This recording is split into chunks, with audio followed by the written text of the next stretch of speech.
I think it's important for companies to have like open forums where people can ask questions in a very low stress environment.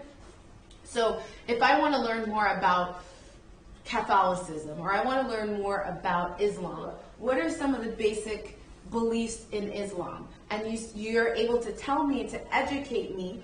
People should have some sort of environment where they're able to do that. A lot of companies don't foster those types of discussions because I think there's a level of fear that people don't want to say anything to offend someone else. So you may have a question and you may say, oh, I don't want to ask that. And if you create a space where employees can ask honest questions that they may not know, that will increase their level of education and can reduce the religious bias that some people feel. A lot of times it's just that, people don't have friends that are, Muslim, or people don't have friends that are Jewish. So they have these misconceptions, and there's no way to really break down these misconceptions. They watch the news, they hear a certain narrative about a particular group, and there's nothing to counteract those narratives. So if you're a company that has a lot of, for example, Muslim employees, I think having something like an open forum where there's like food is always a good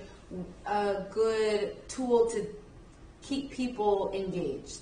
So if you want to have an event and talk about really difficult topics, bring Cinnabons or bring food, because people love food. And if I didn't want to go to an event because I'm like, here we go talking about women's equal pay. I don't care about women's equal pay, but I love Cinnabons. So I'm going to come to the event. I'm going to go and I'm going to listen because there's food. So tell me a little bit more about Islam. Tell me why you pray 5 times a day. Tell me about Mecca. Tell me about all of these things so that I have a better understanding. And I think companies creating those forums for people to ask questions can be beneficial, because sometimes it's just people's ignorance and people don't know.